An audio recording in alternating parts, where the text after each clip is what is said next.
se sentirem pior, não melhor. Elas veem outros sendo promovidos e se sentem menosprezadas. Julgam-se desvalorizadas e não reconhecidas. Até comportamentos simples, como dar uma olhada no celular do seu namorado ou perguntar a um amigo que estão falando sobre você, são motivados por um desejo irresistível de segurança. Você pode olhar as mensagens no celular do seu namorado e não encontrar nada, mas a coisa nunca para por aí. Talvez você comece a se perguntar se ele tem outro aparelho. Para justificar ter perdido uma promoção no trabalho, você pode concluir que foi passado para trás. A questão é que isso o faz desconfiar dos seus colegas e duvidar de tudo que lhe dizem e do que sentem por você, o que torna sua promoção menos provável. Você pode buscar aquela pessoa especial com quem é destinado a ficar, mas a cada rejeição e noite solitária você questiona mais o que está fazendo de errado. E é nesses momentos de insegurança, de profundo desespero, que nos tornamos suscetíveis a uma arrogância insidiosa. Acreditar que merecemos trapacear um pouco para conseguir o que queremos, que as outras pessoas merecem ser punidas, que merecemos nos apossar do que desejamos, às vezes usando a violência. Volta ao conceito da lei invertida. Quanto mais tentarmos estar certos em relação a alguma coisa, mais incertos e inseguros nos sentimos. Mas o oposto também é verdadeiro. Quanto mais aceitarmos a incerteza e a ignorância, mais confortáveis nos sentimos em não saber. A incerteza neutraliza os julgamentos que fazemos dos outros. Previne os estereótipos e os preconceitos que surgem quando vemos alguém na TV, no trabalho ou na rua. Ela também nos livra do autojulgamento, porque não sabemos se somos agradáveis aos olhos alheios, se somos atraentes e temos potencial para o sucesso. A única maneira de alcançar esses objetivos é permanecer em dúvida quanto a eles e estar aberto para descobrir a verdade através da experiência. A incerteza é a raiz de todo progresso e de todo crescimento. Como diz um velho ditado, um homem que acha que sabe tudo não aprende nada novo. É impossível aprender algo senão a partir da ignorância. Desse modo, quanto mais admitirmos não saber, mais criamos a oportunidade de aprender. Nossos valores são imperfeitos e incompletos. Presumir o oposto é o mesmo que vestir uma mentalidade perigosamente dogmática, caindo num comportamento arrogante e irresponsável. A única maneira de resolver nossos problemas é admitir que nossas ações e crenças sempre estiveram erradas e nunca funcionam. A abertura para estar errado precisa existir se você quiser alguma mudança ou crescimento real. Antes de analisarmos nossos valores e prioridades a fim de torná-los melhores e mais saudáveis, precisamos duvidar dos nossos valores atuais. Devemos racionalmente colocá-los em perspectiva, enxergar as falhas e os preconceitos, conferir se não se ajustam aos valores do resto do mundo, encarar nossa ignorância de frente e admitir a derrota. A ignorância é maior do que todos nós. Faixa 5. A Lei da Evasão de Manson. É provável que você já tenha ouvido falar da Lei de Parkinson. O trabalho se expande de modo a preencher o tempo disponível para sua conclusão. Sem dúvida, também já ouviu a Lei de Murphy. Tudo que pode dar errado, vai dar errado. Bem, da próxima vez que estiver numa festa chique e quiser impressionar, experimente citar a Lei de Evasão de Manson. Quanto mais alguma coisa ameaça sua identidade, mais você a evitará. Ou seja, quanto mais alguma coisa ameaça mudar a visão que você tem de si mesmo, sua autoavaliação de sucesso ou fracasso, sua autoavaliação em relação aos próprios valores, mais você evitará fazê-la. Há certo conforto em saber como a gente se encaixa no mundo. Qualquer coisa que abale esse conforto é assustadora, mesmo que tenha o potencial de melhorar a sua vida. A lei de Manson se aplica a mudanças boas e mudanças ruins. Ganhar milhões na loteria pode ameaçar sua identidade tanto quanto cair na miséria. Virar um astro da música pode ameaçar sua identidade tanto quanto ficar desempregado. É por isso que tanta gente teme o sucesso, exatamente pelo mesmo motivo que teme o fracasso, porque ameaça a pessoa que pensa ser. Você adia o sonhado projeto de aprender a tocar guitarra porque não quer questionar sua identidade como corretor de imóveis. Você evita conversar com seu marido sobre ser mais ousada na cama porque essa conversa desafiaria sua identidade de mulher de família. Você evita dizer ao seu amigo que não quer mais sair com ele porque acabar com a amizade entraria em conflito com sua identidade de pessoa agradável e compreensiva. Estes são alguns exemplos de oportunidades importantes ou atitudes importantes que rejeitamos porque ameaçam mudar a forma como nos vemos e nos posicionamos no mundo. Ameaçam os valores que escolhemos para a nossa vida e que aprendemos a seguir. Eu tinha um amigo que só vivia falando em colocar seus trabalhos na internet e tentar ganhar a vida como um artista profissional. Ou pelo menos semi. Passou anos sonhando com isso, economizou dinheiro e até criou alguns modelos de sites com seu portfólio. A ideia nunca ia em frente. Havia sempre algum impedimento. A resolução do trabalho não era boa o bastante, ele tinha acabado de pintar algo melhor ou ainda não tinha tempo para se dedicar o suficiente. Anos se passaram e ele nunca desistiu do seu emprego de verdade. Por quê? porque apesar de sonhar em ganhar a vida com arte, a possibilidade real de se tornar um artista de que ninguém gosta era muito mais assustadora que continuar sendo um artista que ninguém conhece. Pelo menos ele estava confortável e acostumado com o título de artista que ninguém conhece. Tinha um outro amigo meu que era muito festeiro, vivia saindo para beber e conhecer gente nova. Depois de anos em euforia, porém, ele se viu terrivelmente solitário, deprimido e doente. Aí decidiu mudar seu estilo de vida. Falava com uma inveja feroz dos amigos que tinham um relacionamento estável e eram mais sossegados. Mas esse cara nunca mudou de comportamento. Manteve o ritmo por mais anos e anos, insistindo em noites vazias e garrafas após garrafas. Sempre com alguma desculpa, sempre com alguma razão para não diminuir o ritmo. Abrir mão do seu estilo de vida ameaçava demais sua identidade. Ele só sabia ser o fanfarrão. Desistir daquilo seria cometer um harakiri psicológico. Todos temos valores pessoais. Protegemos esses valores. Tentamos viver de acordo com eles, justificá-los e mantê-los. Mesmo sem perceber, é assim que o cérebro funciona. Como observado antes, somos injustamente tendenciosos com relação ao que já sabemos, as nossas certezas. Se eu acreditar que sou um cara legal, evitarei situações que possam vir a contradizer essa crença. Se acreditar que sou um ótimo cozinheiro, sempre buscarei oportunidade para provar isso a mim mesmo. A crença é sempre a prioridade. Até mudarmos a forma como enxergamos a nós mesmos, o que acreditamos ser e não somos, não temos como superar a evasão e a ansiedade. Não temos como mudar. Nesse sentido, conhecer a si mesmo ou se encontrar pode ser perigoso. Pode prender você a um papel rígido e colocar expectativas desnecessárias nas suas costas. Pode fechá-lo para o seu potencial interno e para oportunidades externas. Quer saber? Não se encontre. Nunca conheça quem você é. Porque é isso que faz você se empenhar e viver em estado de constante descoberta. Essa postura vai forçá-lo a ser humilde nos julgamentos e na aceitação das diferenças. Faixa 6. Se mate.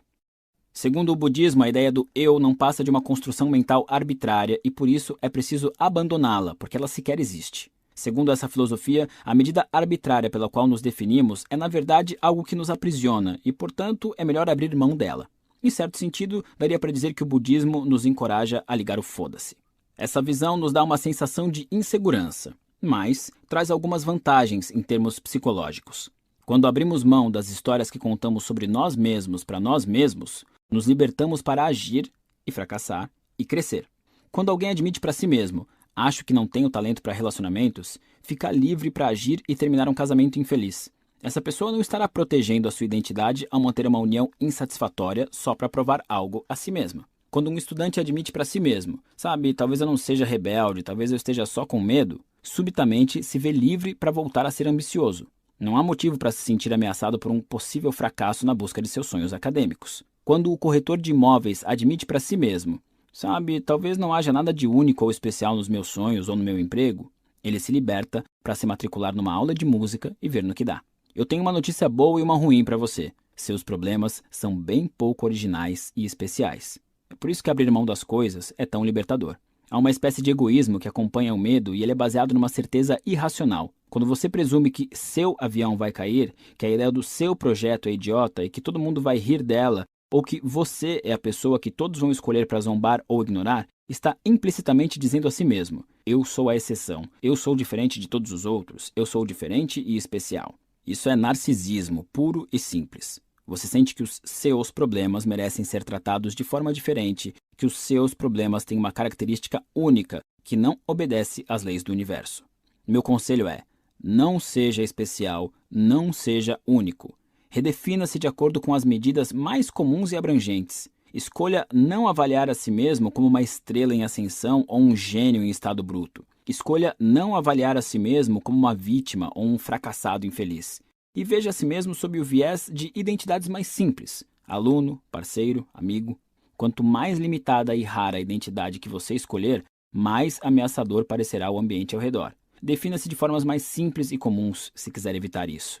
Em geral, isso significa desistir de ideias grandiosas para si, que é extremamente inteligente, incrivelmente talentoso, assustadoramente atraente ou que enfrentou sofrimentos inimagináveis para os réis mortais. Isso significa desistir de uma postura arrogante e da crença de que o mundo lhe deve alguma coisa. Significa abrir mão do sofrimento de euforias emocionais que o sustentam há anos. Como um viciado que desiste da seringa, você vai passar por uma síndrome de abstinência quando começar a abrir mão dessas coisas. Mas no fim, vai ser muito melhor. Faixa 7. Como ser um pouco menos seguro de si. Questionar a si mesmo e duvidar dos próprios pensamentos e crenças estão entre as habilidades mais difíceis de se desenvolver, mas é possível. Aqui estão algumas perguntas para ajudá-lo a criar um pouco mais de incerteza na sua vida. Pergunta 1. E se eu estiver errado? Há pouco tempo, uma amiga minha ficou noiva. O cara que a pediu em casamento é bem sério, não bebe, não agride nem a maltrata. É um sujeito simpático e com um emprego estável. Desde o noivado, o irmão dela faz críticas o tempo todo às escolhas de vida imaturas da irmã. Avisa que ela vai se magoar com esse cara, que está cometendo um erro, que está sendo irresponsável. E sempre que minha amiga pergunta, qual é o problema? Por que o meu noivado incomoda tanto você? Ele age como se não existisse problema algum, como se não se incomodasse nem um pouco e só estivesse tentando proteger a irmã mais nova. Mas está na cara que tem, sim, alguma coisa o incomodando. Talvez sejam inseguranças a respeito da instituição do casamento, talvez uma rivalidade entre irmãos, ciúmes, quem sabe? Ou talvez ele esteja tão envolvido na própria vitimização que não consiga demonstrar felicidade pelas alegrias alheias, em vez de tentar estragar tudo. A verdade é que somos nossos piores observadores, os últimos a perceber quando estamos irritados, enciumados ou tristes. A única maneira de descobrir isso é enfraquecer a nossa armadura de certeza, o tempo todo considerando a possibilidade de engano. Estou com ciúmes? E se for mesmo isso, por quê? Ou então, estou com raiva? Será que ela tem razão e eu estou protegendo o meu ego? Perguntas como essas precisam se tornar um hábito mental. Em muitos casos, o simples ato de reconhecer a dúvida faz brotar humildade e compaixão, resolvendo muitos dos nossos problemas. Mas é importante notar que questionar suas ideias não faz com que você esteja necessariamente errado. Se seu marido lhe dá uma surra por queimar a carne e você se pergunta se está errado em achar que ele está maltratando, bom, não, você não está errada. O objetivo do que proponho aqui é simplesmente relativizar suas conclusões e refletir, não se odiar. Vale lembrar que para qualquer mudança acontecer na sua vida, você precisa estar errado em alguma opinião. Se você passa seus dias olhando para o teto e sofrendo, já está cometendo um erro crucial. Até que você seja capaz de se questionar e se propor a descobrir o que é, nada vai mudar. Pergunta 2. O que significaria estar errado? Muitas pessoas conseguem se perguntar se estão erradas, mas poucas conseguem dar o passo seguinte, de avaliar quais seriam as consequências de estarem erradas. Isso porque o potencial significado por trás dos nossos erros, em geral, é doloroso. Não só nossos valores são questionados, como nos vemos obrigados a considerar viver com um valor diferente, até oposto. Aristóteles escreveu: a marca de uma mente instruída é ser capaz de entreter uma ideia sem aceitá-la. Conseguir avaliar valores diferentes sem necessariamente adotá-los talvez seja a principal habilidade para mudar a própria vida de forma significativa. Voltando ao irmão da minha amiga, sua pergunta para si mesmo deveria ser: e se eu estiver enganado sobre o noivo da minha irmã? Em geral, a resposta a uma pergunta como essa é bastante direta, algo como: talvez eu esteja sendo egoísta, inseguro, um babaca narcisista. Se ele estiver errado, se o noivo for um cara bacana, a única explicação para o seu comportamento envolveria inseguranças ou valores escrotos. Ele presume saber o que é melhor para a irmã, supondo que ela não tem capacidade de tomar decisões de vida importantes por conta própria. Ele presume ter o direito e a responsabilidade de tomar as decisões por ela. Ele tem certeza de que está certo e de que os outros, por consequência, estão errados. Mesmo depois de descoberto, seja no irmão da minha amiga ou em nós mesmos, esse tipo de arrogância é difícil de admitir. Doloroso. É por isso que poucas pessoas fazem as perguntas mais profundas. O problema é que essas perguntas são vitais para chegar ao âmago dos problemas que motivam o comportamento babaca dele. Ou o nosso. Pergunta 3. Se eu concluísse que estou errado, criaria um problema melhor ou pior que o atual, tanto para mim como para os outros? Este é o teste crucial para determinar se temos valores sólidos ou se somos uns escrotos neuróticos que ferram com todo mundo, inclusive nós mesmos. O objetivo é analisar qual problema é melhor, porque como bem disse o panda da desilusão, os problemas da vida são infinitos. Quais são as opções do irmão da minha amiga? A. Manter o drama e a tensão na família, complicando o que deveria ser um momento feliz e nutrindo a desconfiança e o desrespeito na relação com a irmã em função do palpite, alguns chamariam de intuição, de que o futuro esposo será ruim para ela.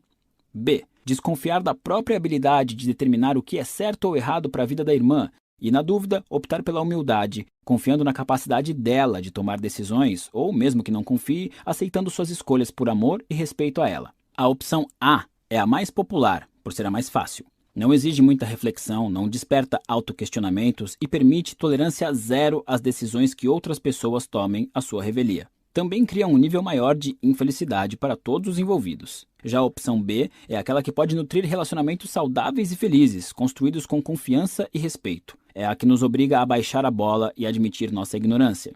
É a que nos permite superar nossas inseguranças e reconhecer quando estamos sendo impulsivos, injustos ou egoístas. Por ser dolorosa, a opção B costuma ser preterida.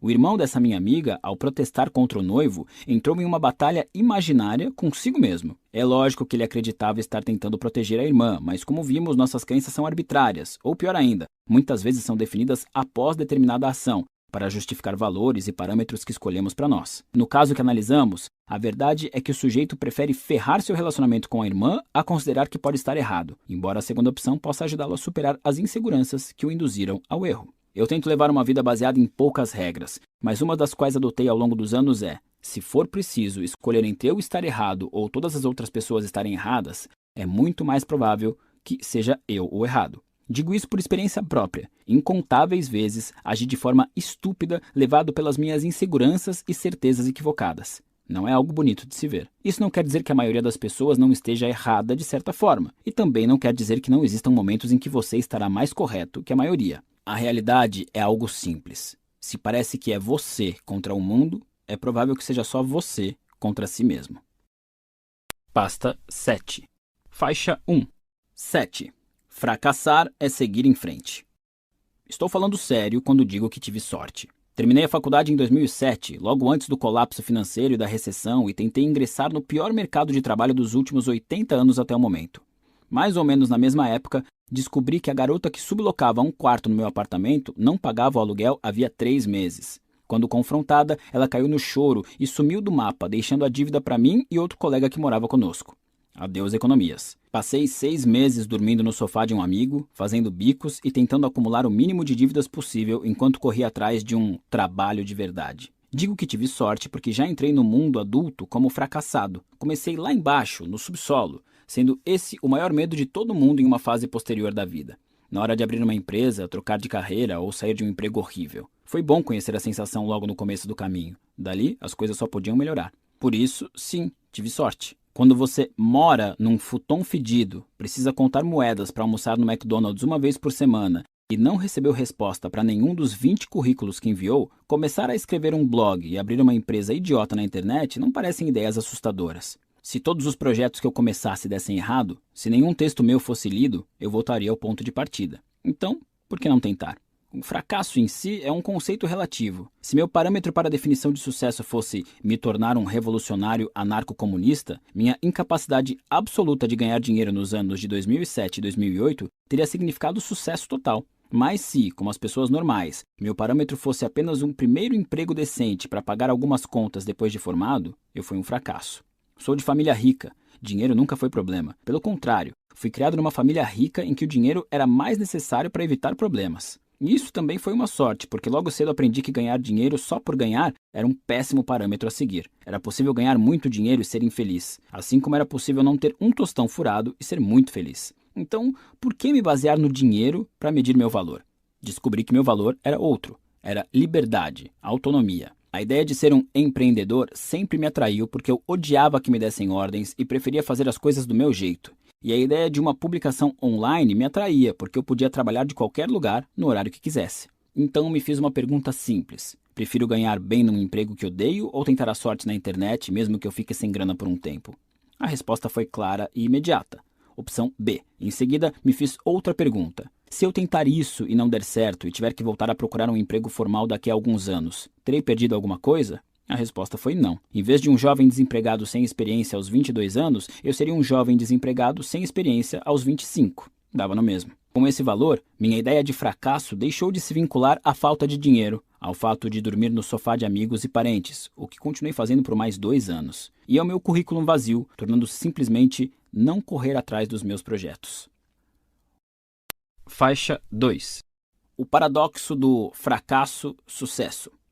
Já velho, Pablo Picasso estava num café na Espanha, desenhando num guardanapo usado. Estava distraído, rabiscando qualquer coisa que chamava sua atenção no momento. Mais ou menos como garotos desenham pintos nas cabines dos banheiros. Só que, sendo Picasso, seus pintos de banheiro estavam mais para maravilhas cubistas impressionistas em papéis manchados de café. Enfim, a uma mesa perto dele, uma mulher sentada observava admirada. Depois de um tempo, Picasso terminou de tomar o café e amassou o guardanapo para jogar fora ao sair. A mulher o deteve. Espere, posso ficar com aquele guardanapo em que você estava desenhando? Eu pago. Claro, respondeu Picasso, 20 mil dólares. A cabeça da mulher foi lançada para trás como se ela tivesse levado uma tijolada na cabeça. O quê? Mas você levou 2 minutos para desenhar aquilo? Não, senhora, retrucou Picasso. Eu levei mais de 60 anos. E, guardando o guardanapo no bolso, ele saiu. Aprimorar-se é uma tarefa, é um processo que passa por milhares de pequenos fracassos. E a magnitude do seu êxito nisso vai se basear em quantas vezes você não conseguiu fazer determinada coisa. Se alguém é melhor do que você em algo, é provável que tenha cometido mais erros. Se alguém não é tão bom quanto você, é provável que não tenha enfrentado todas as suas dolorosas experiências de aprendizagem. Considere uma criança pequena aprendendo a andar. Sabemos que ela vai cair e se machucar centenas de vezes, mas em nenhum momento ela para e pensa: bom, acho que andar não é a minha, não tenho talento para isso. A aversão a fracassos e erros é adquirida posteriormente na vida. Tenho certeza de que grande parte disso vem do nosso sistema educacional, cujas avaliações são baseadas rigorosamente no desempenho e castigam os que não se saem bem. Outra grande parte desse problema são pais dominadores ou excessivamente críticos. Esse tipo de criação impede que os filhos errem por conta própria o suficiente e os pune por tentar algo diferente ou espontâneo, não pré-determinado. Somemos a isso os meios de comunicação de massa, apresentando casos e mais casos de gente bem-sucedida sem mostrar as milhares de horas de prática maçante e tédio necessárias para que chegassem a esse patamar. Em algum momento, acabamos com medo de falhar, instintivamente evitando inovar ou só fazer aquilo em que somos muito bons. Isso é limitador e sufocante. Só podemos atingir a excelência em algo se estivermos dispostos a falhar. Se você se recusa a correr o risco, não está disposto a ser bem-sucedido. Grande parte do medo do fracasso surge por conta de valores pessoais muito ruins. Por exemplo, se eu avaliar a mim mesmo pelo parâmetro ser amado por todo mundo, a ansiedade é certa, uma vez que dependerei 100% dos outros. Não estarei no controle. Assim, meu valor estará à mercê do julgamento de terceiros. Se, em contrapartida, eu decidir adotar o parâmetro ter uma vida social melhor, posso satisfazer o ideal de manter boas relações independentemente da reação dos outros. Meu valor próprio vai depender do meu comportamento e minha felicidade. Valores escrotos, como expliquei no capítulo 4, são aqueles que envolvem objetivos externos, fora do nosso controle. Buscá-los provoca alto grau de ansiedade, e mesmo que consigamos alcançá-los, ficamos vazios e inertes. Não há mais problemas a resolver. Valores melhores, como vimos, são focados no processo, algo como honestidade ao se expressar, um parâmetro a ser adotado em virtude do valor honestidade. Nunca termina. É um problema que precisa ser revisto sempre. Toda nova interação social e todo novo relacionamento trazem novos desafios e novas oportunidades para se expressar com sinceridade. Esse tipo de valor é um processo contínuo e vitalício. Se seu parâmetro para o valor sucesso pelos padrões comuns é casa própria e carro bom, e você passa 20 anos trabalhando para conseguir isso, não terá mais parâmetros a se guiar quando atingir a meta. E aí, é bom dizer alô para a crise da meia-idade, porque o problema que o motivou a vida toda lhe foi tirado. Daí em diante não haverá como continuar crescendo e melhorando. Só que é o crescimento que gera felicidade, não uma longa lista de conquistas arbitrárias. Nesse sentido, os objetivos convencionalmente adotados, fazer faculdade, comprar uma casa de praia, perder 10 quilos, oferecem uma quantidade limitada de felicidade. Eles podem ser úteis quando buscamos benefícios rápidos e de curto prazo, mas são uma droga como guias para uma trajetória de vida num sentido mais amplo. Picasso foi prolífico por toda a vida. Viveu mais de 90 anos e continuou a produzir praticamente até morrer. Se seu objetivo fosse ficar famoso, enriquecer com arte ou alcançar a marca de 1000 quadros, ele teria estagnado em algum momento. Teria sido dominado pela ansiedade ou pela insegurança. Provavelmente não teria se aprimorado e inovado em sua arte, como fez década após década. O sucesso de Picasso é explicado pela mesma coisa que explica por que ele, já velho, gostava de desenhar em guardanapos quando sentado sozinho num café. Seu valor de vida principal era simples, humilde e interminável: me expressar de forma honesta. Por isso, aquele guardanapo era tão valioso. Faixa 3. Dor faz parte do processo. Na década de 1950, um psicólogo polonês chamado Kazimierz Dabrowski estudou os sobreviventes da Segunda Guerra Mundial e seus diferentes modos de lidar com as experiências traumáticas que tinham vivido na guerra. O cenário em questão era a Polônia, então pode imaginar uns eventos bem terríveis. Aquelas pessoas haviam sofrido ou testemunhado fome, bombardeios que transformaram cidades em ruínas, o Holocausto, tortura de prisioneiros de guerra, estupro e ou assassinato de parentes, se não pelos nazistas, pelos soviéticos anos depois. Nesse estudo, Dabrowski notou algo surpreendente. Uma porcentagem considerável dos sobreviventes acreditava que, apesar de dolorosa e traumática, a guerra os tinha tornado pessoas melhores, mais responsáveis e sim, até mais felizes. Muitos se descreviam no pré-guerra como pessoas diferentes, sem gratidão pelos entes queridos, preguiçosos, consumidos por problemas insignificantes, julgando-se mais merecedores de tudo. Após a guerra, sentiam-se mais confiantes, mais seguros de si, mais agradecidos e não se deixavam abalar por trivialidades e pequenos aborrecimentos do cotidiano. Tudo aquilo tinha sido horrível, é lógico, e nenhuma daquelas pessoas estava feliz por ter passado pelas tragédias da guerra. Muitos ainda sofriam com as cicatrizes emocionais. Alguns, no entanto, tinham conseguido canalizá-las para uma transformação pessoal positiva e poderosa. E eles não estão sozinhos nessa inversão. Para muitas pessoas, as maiores realizações decorrem das maiores adversidades. Em geral, nosso sofrimento nos torna mais fortes, mais resistentes, mais equilibrados. Muitos sobreviventes do câncer, por exemplo, dizem se sentir mais fortes e gratos depois de vencer a batalha pela vida. Muitos militares relatam uma resistência mental obtida ao tolerar o ambiente de uma zona de conflito. Dabrowski argumenta que nem sempre o medo, a ansiedade e a tristeza são estados de espírito indesejáveis ou inúteis. Pelo contrário, com frequência representam a dor necessária ao amadurecimento. Negar essa dor é negar nosso potencial. Assim como a dor muscular é necessária para fortalecer o corpo, a dor emocional é imprescindível se quisermos desenvolver resistência emocional. Um senso mais agudo de identidade, mais compaixão e, em última instância, ter uma vida melhor. Em perspectiva, as mudanças pessoais mais radicais acontecem depois das piores experiências. Só em face a uma dor intensa nos dispomos a reavaliar nossos valores e examinar suas falhas. Precisamos de algum tipo de crise existencial para analisar de forma objetiva a fonte do significado que damos à vida e só depois considerar uma mudança de curso. Qualquer um pode chamar isso de fundo do poço ou crise existencial. Eu prefiro chamar de tempestade de merda. Escolha o que achar melhor.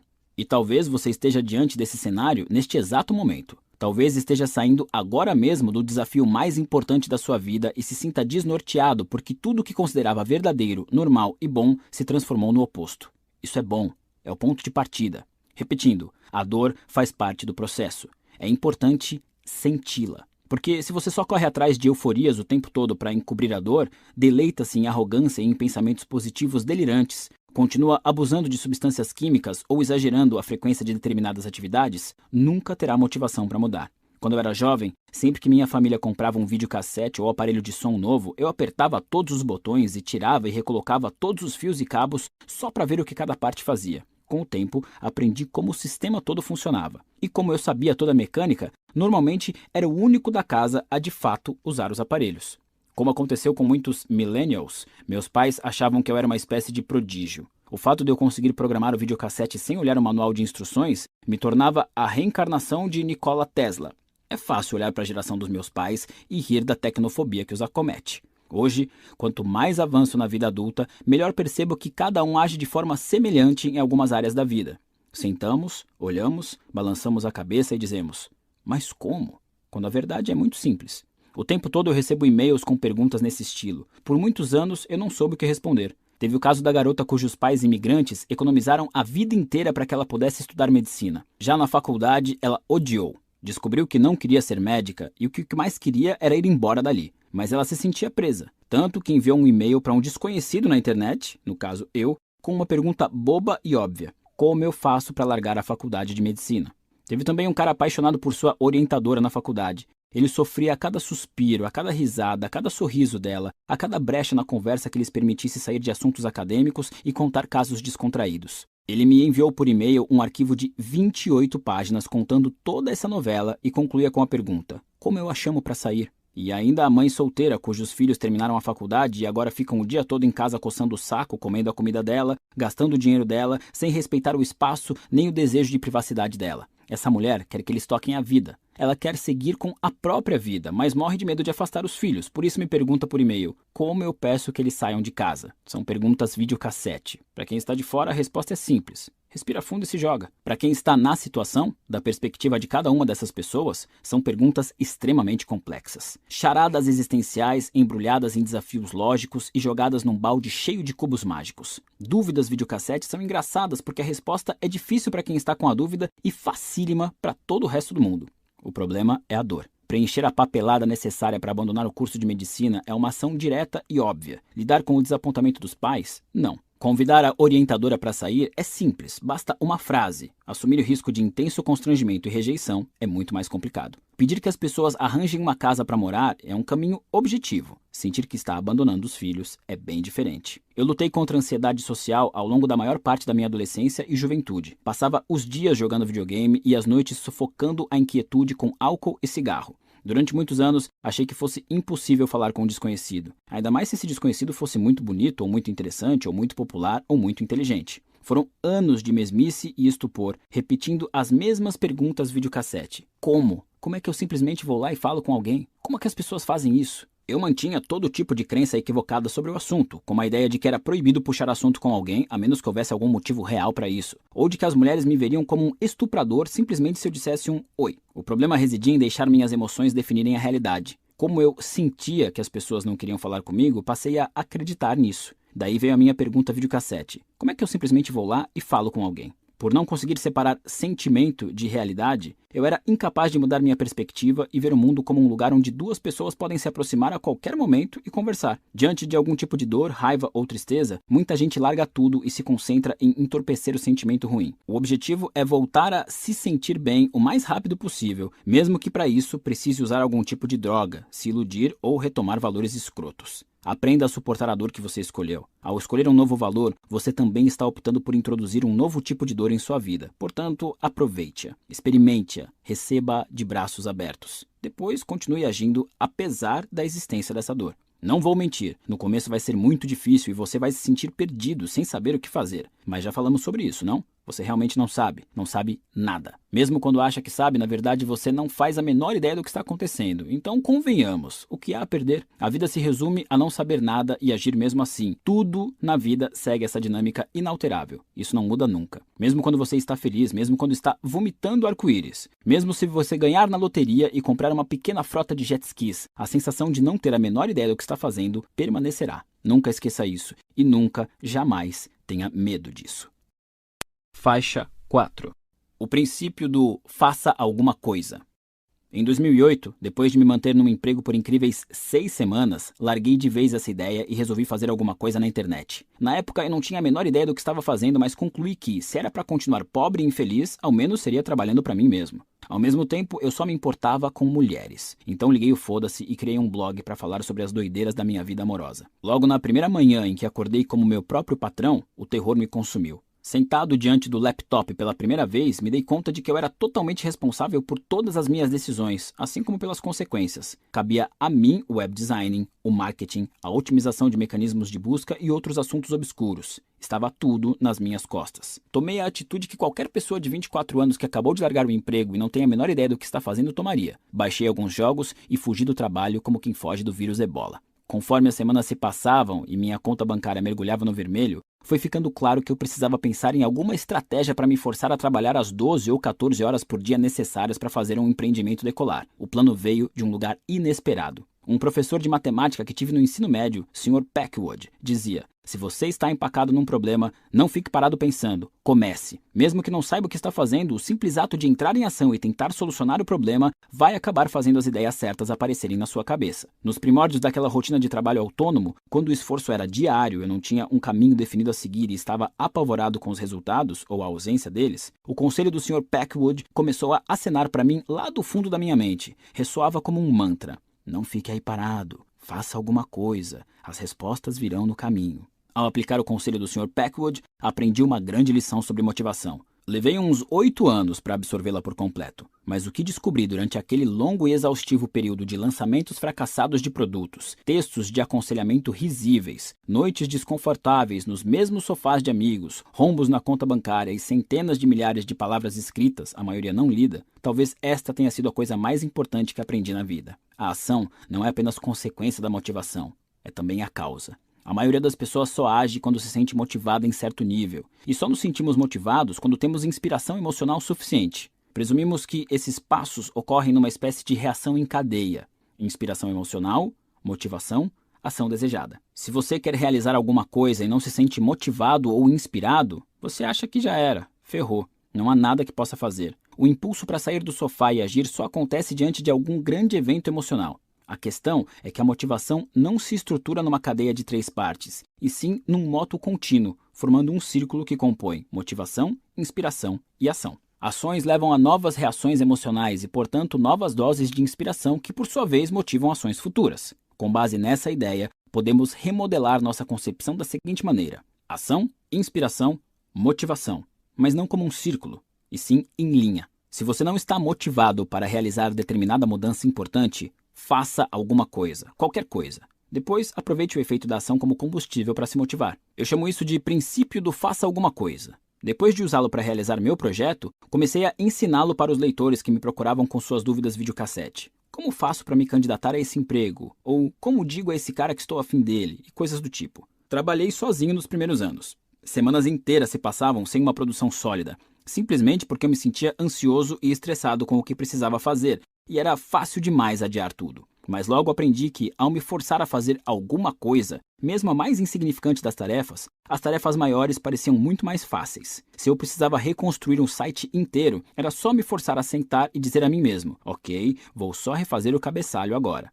Depois do cabeçalho pronto, eu naturalmente passava para outras pendências, até que quando me dava conta, estava envolvido com o trabalho e cheio de energia. Tim Ferriss, também ele autor prolífico, conta uma história que ouviu certa vez sobre um escritor com 70 livros publicados até então. Alguém perguntou ao sujeito como ele conseguia se manter inspirado e motivado para escrever tanto. Ele respondeu: 200 palavras ruins por dia, só isso. A ideia era que, ao se forçar a escrever 200 palavras do jeito que fosse, certamente o puro ato de escrever o inspiraria, e quando via, ele tinha milhares de palavras. Se seguirmos o princípio do faça alguma coisa, o peso do fracasso é reduzido. Quando o parâmetro de sucesso é meramente a ação, quando todo o resultado possível é considerado um progresso e tem seu valor, quando a inspiração é vista como uma recompensa e não um pré-requisito, somos impulsionados à frente. Nos sentimos livres para fracassar e até mesmo o fracasso nos movimenta.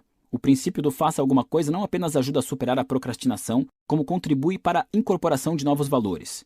Se está no meio de uma tempestade existencial e nada faz sentido, se todos os mecanismos de autoavaliação o deixaram na mão e você não sabe o que esperar, se sabe que tem feito mal a si mesmo, perseguindo sonhos falsos, ou que sua autoavaliação poderia alcançar um parâmetro melhor que você desconhece, a resposta é a mesma: faça alguma coisa. Pode ser a menor ação viável no momento, pode ser qualquer coisa. Você reconhece que foi um escroto e arrogante em todos os seus relacionamentos e quer desenvolver mais compaixão? Faça alguma coisa. Comece com algo simples, como ouvir o problema de alguém e doar um pouco do seu tempo para ajudar essa pessoa. Uma vez basta. Ou comprometa-se a reconhecer em si mesmo a raiz dos seus problemas na próxima vez que ficar chateado. Apenas experimente a ideia e veja como se sente. Geralmente, isso basta como um empurrãozinho para a bola de neve começar a rolar, como inspiração para se motivar a seguir em frente. Qualquer pessoa, inclusive você, pode ser sua própria fonte de inspiração e motivação. Agir está sempre ao alcance. E se você adotar o fazer alguma coisa como parâmetro de sucesso,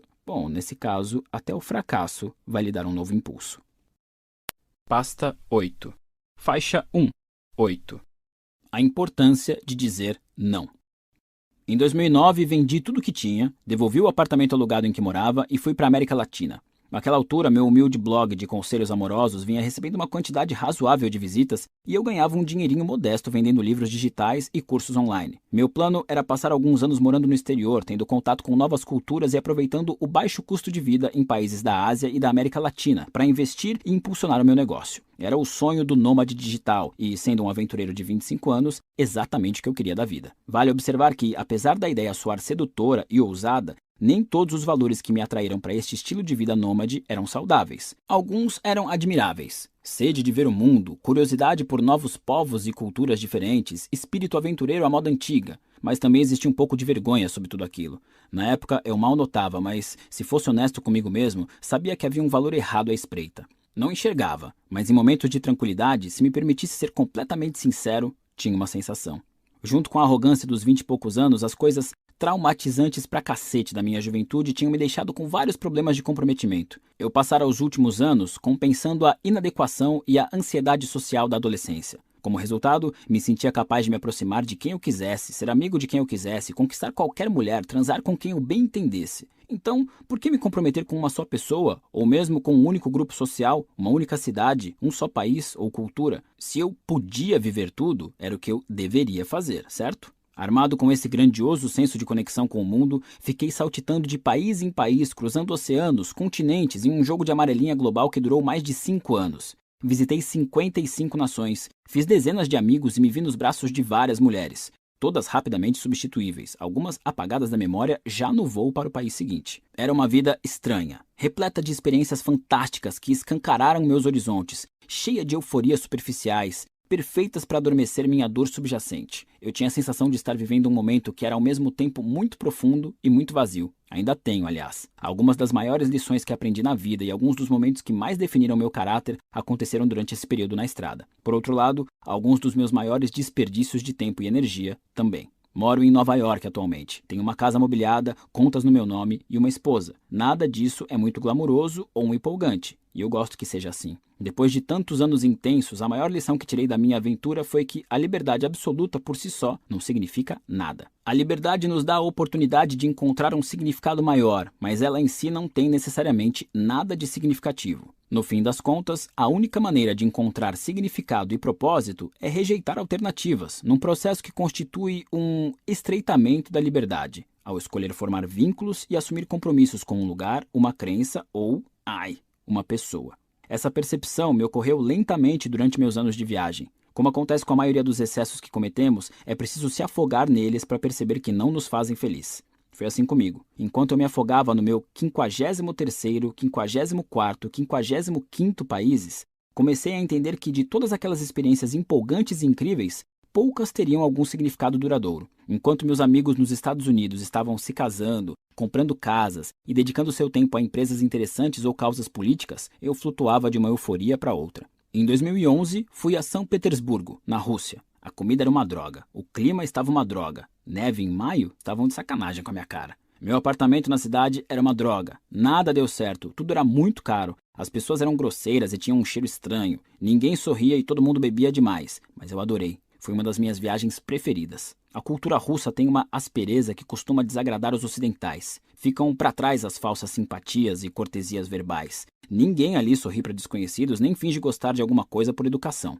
Na Rússia, se alguma coisa é ridícula, você diz que é ridícula. Se alguém está sendo babaca, você diz que está sendo babaca. Se você gosta de alguém e se sente muito feliz quando está com essa pessoa, você diz a ela que gosta muito dela e que se sente muito feliz quando está com ela. Mesmo que a pessoa em questão seja um amigo, um estranho ou alguém que você conheceu há 5 minutos na rua. Na primeira semana, achei tudo isso muito desconfortável. Fui tomar café com uma garota russa e 3 minutos depois de nos sentarmos, ela me olhou de um jeito estranho e falou que o que eu tinha acabado de dizer era uma idiotice. Quase engasguei. Não havia nenhum traço de agressividade em sua voz. Ela falou como quem conta um fato trivial, o clima naquele dia ou quanto ela calçava. Mas mesmo assim fiquei chocado. Afinal de contas, no Ocidente, esse tipo de franqueza é considerado altamente ofensivo, sobretudo vindo de alguém que você acabou de conhecer. Mas todos agiam assim. Todo mundo parecia grosseiro o tempo inteiro, e como resultado, minha mente ocidental, mimada, se sentia atacada por todos os lados. Inseguranças resistentes começaram a vir à tona em situações em que não apareciam havia anos. Fui me acostumando à franqueza com o passar das semanas, bem como ao sol da meia-noite e à vodka que descia como água gelada. Depois comecei a apreciá-la pelo que realmente era, expressão pura. Honestidade no sentido mais verdadeiro da palavra. Comunicação sem cláusulas de condições, sem parcialidade velada, sem segundas intenções, sem desespero por agradar. Após anos de viagem, foi ali, no lugar menos americano de todos, que conheci uma liberdade nova. Poder dizer o que eu pensava e sentia sem medo da repercussão. Aceitar a rejeição era uma estranha forma de libertação.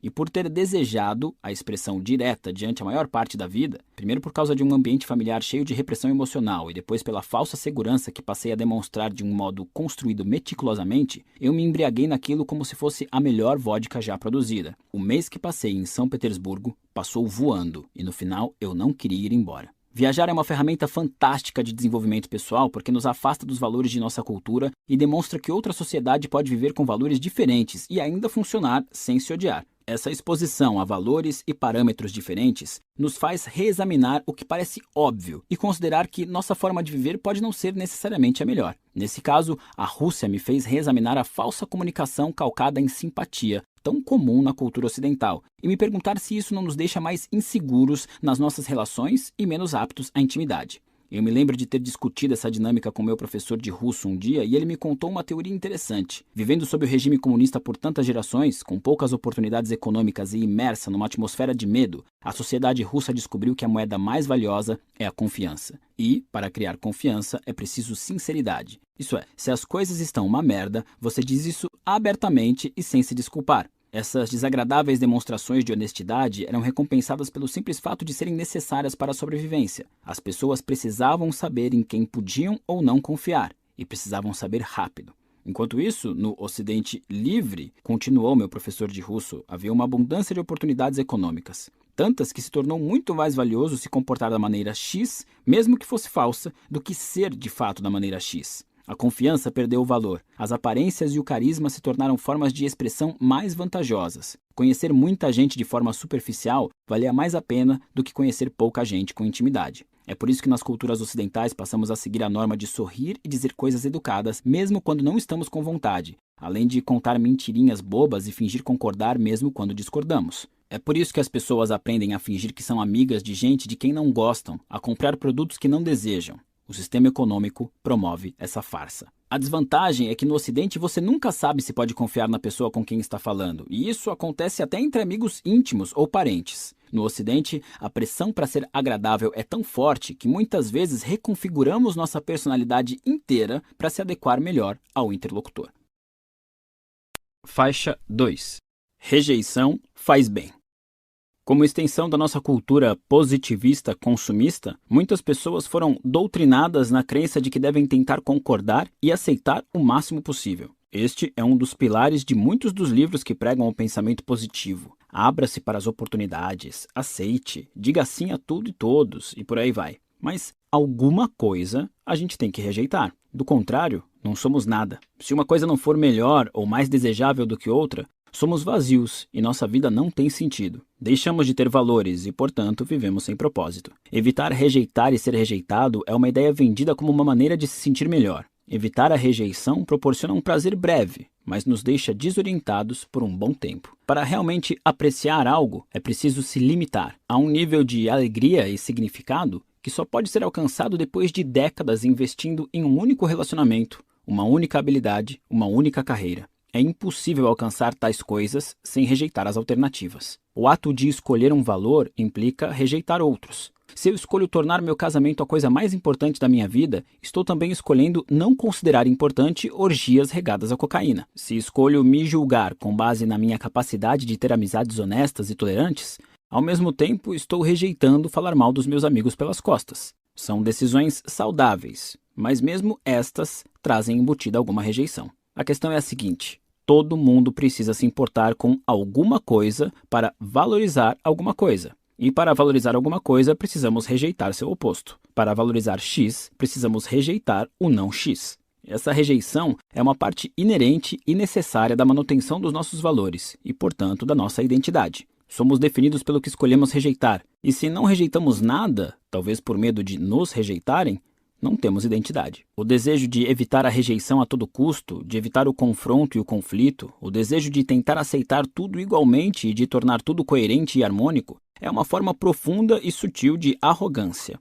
Pessoas que pensam assim acham que merecem se sentir bem o tempo todo, aceitando tudo porque rejeitar algo pode causar desconforto a elas mesmas ou a outra pessoa. E como elas se recusam a rejeitar qualquer coisa, levam uma vida sem valores, egoísta e voltada para o prazer.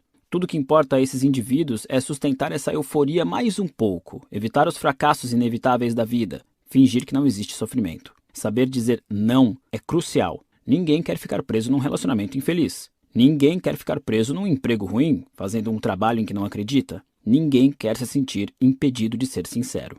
Mas a gente escolhe essas coisas, o tempo todo.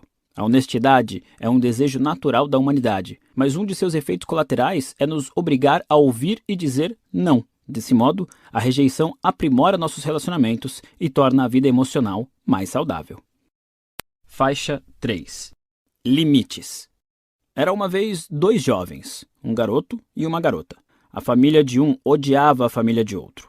Um dia, o garoto entrou de penetra numa festa da família da garota porque ele era meio babaca. Quando viu o garoto, a garota sentiu que os anjos cantavam uma melodia muito doce para suas partes íntimas e se apaixonou por ele na hora, sem mais nem menos. Então, ele se esgueirou para o jardim da casa dela e ali os dois decidiram se casar no dia seguinte. Porque, claro, isso é uma ótima decisão, ainda mais quando seus pais querem assassinar seus futuros sogros.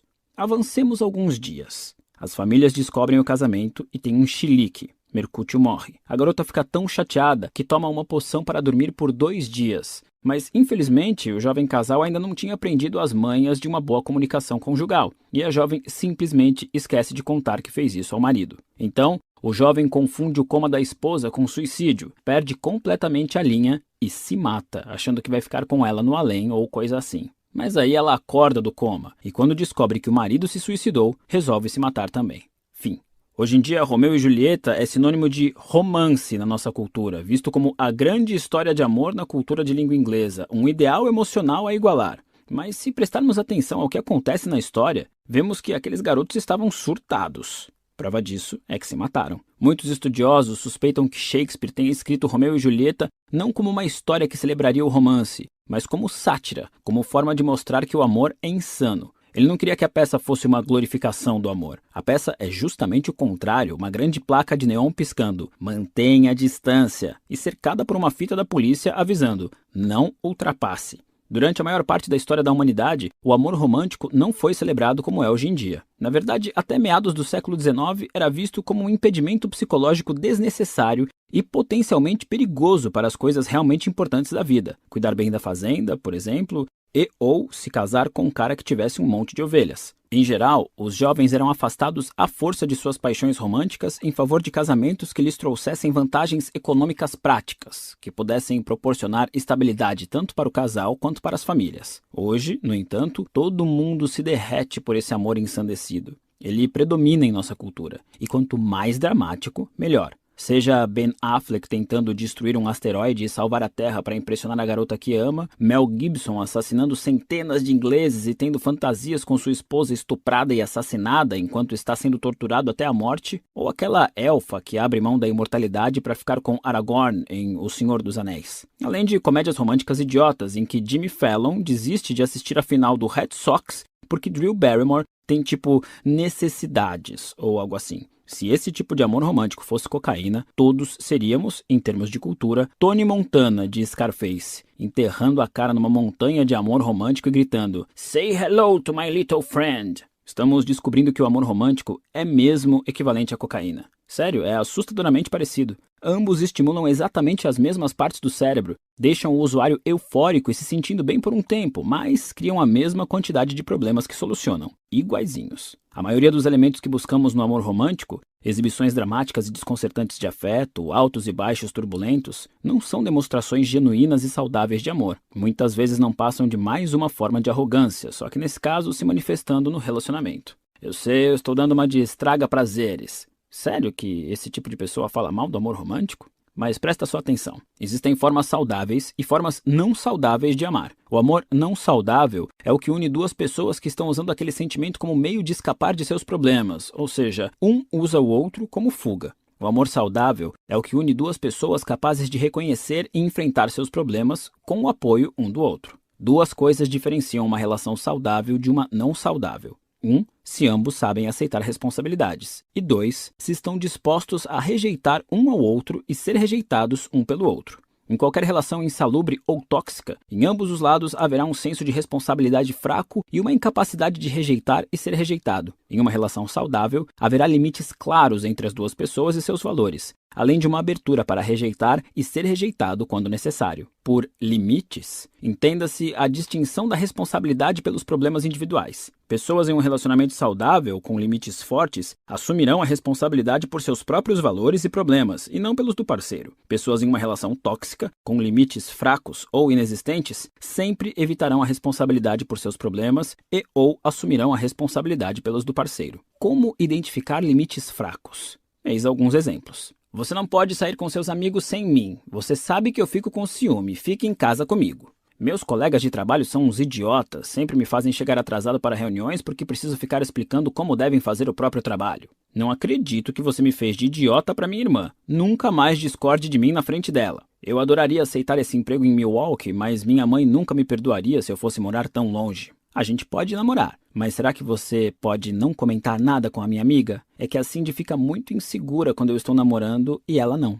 Nesses cenários, a pessoa está assumindo a responsabilidade por problemas e emoções que não são dela, ou exigindo que alguém assuma responsabilidades por seus problemas e emoções. Em geral, pessoas arrogantes caem em uma dessas duas armadilhas nos relacionamentos. Ou esperam que outros assumam a responsabilidade pelos seus problemas. Eu queria passar um fim de semana relaxante em casa, você deveria saber e cancelar seus planos. Ou assumem responsabilidade demais pelos problemas dos outros. Ela foi demitida de novo, mas deve ter sido culpa minha porque não dei o apoio que ela precisava. Vou ajudá-la a atualizar o currículo amanhã. Pessoas arrogantes adotam essas estratégias nos relacionamentos, assim como em relação a tudo mais, a fim de evitar a responsabilidade pelos próprios problemas. Como resultado, têm relacionamentos frágeis e superficiais, porque evitam a dor em vez de promover uma verdadeira apreciação e adoração do parceiro. A propósito, isso não vale só para relacionamentos românticos, serve também para relacionamentos familiares e amizades. Uma mãe dominadora, por exemplo, assume a responsabilidade por todos os problemas que surgem na vida dos filhos. A arrogância dela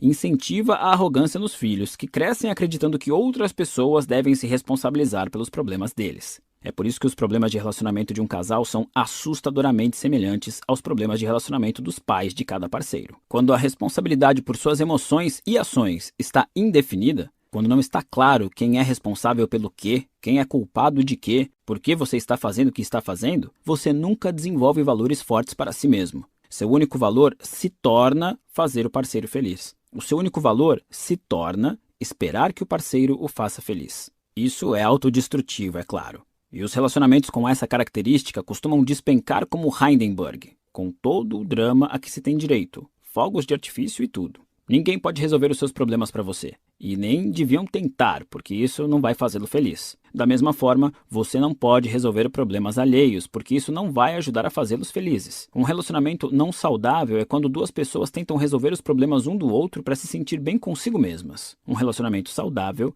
é aquele em que cada um resolve os seus problemas para se sentir bem com o outro. Definir limites adequados não significa que você não pode ajudar ou apoiar seu parceiro ou receber ajuda e apoio. Os dois devem se apoiar mutuamente, mas que seja por escolha própria, não por se sentirem obrigados a isso ou no direito de exigir. Pessoas arrogantes que culpam os outros pelos sentimentos ruins e pelo que fazem de errado, agem assim por acreditar que o papel da vítima vai em algum momento atrair alguém para salvá-las, e assim elas receberão o amor que sempre desejaram. Pessoas arrogantes que assumem a culpa pelo que o outro sente de ruim e o que o outro faz de errado, agem assim por acreditar que, ao consertar e salvar o parceiro, receberão o amor e o reconhecimento que sempre desejaram.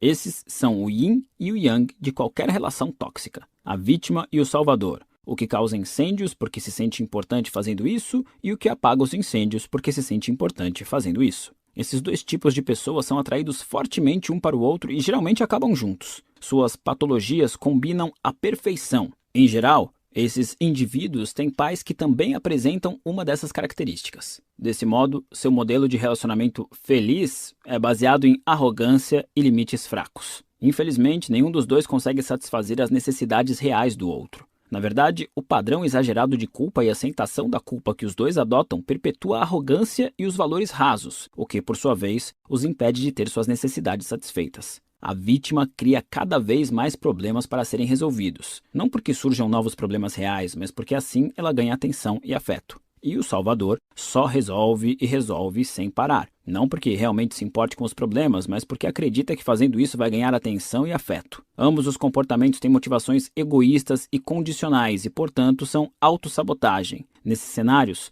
pouco se vivencia o amor genuíno. Se a vítima amasse mesmo, o salvador diria: olha, este problema é meu e você não precisa resolvê-lo para mim. Só preciso que você me apoie enquanto estou resolvendo. Essa seria uma verdadeira demonstração de amor. Assumir a responsabilidade pelos próprios problemas e não jogar a responsabilidade para o parceiro. Se o salvador realmente quisesse salvar a sua vítima, diria: olha, você está culpando os outros pelos seus problemas, você é quem deve resolvê-los. E embora pareça estranho, essa seria uma verdadeira declaração de amor. Seria ajudar alguém a se resolver. Em vez disso, porém, vítimas e salvadores usam um ao outro para obter euforias emocionais. É como um vício que satisfazem mutuamente. O irônico é que, quando se deparam com parceiros emocionalmente saudáveis, em geral esses indivíduos se sentem entediados ou alegam não ter química. O descarte de indivíduos emocionalmente saudáveis e seguros se dá porque os limites sólidos desses parceiros não são empolgantes o suficiente para estimular constantes euforias na pessoa arrogante. Para as vítimas, a coisa mais difícil de se fazer neste mundo é se responsabilizar por seus problemas. Elas passaram a vida toda acreditando que seu destino está nas mãos dos outros. O primeiro passo para assumir a responsabilidade por si mesmas é apavorante.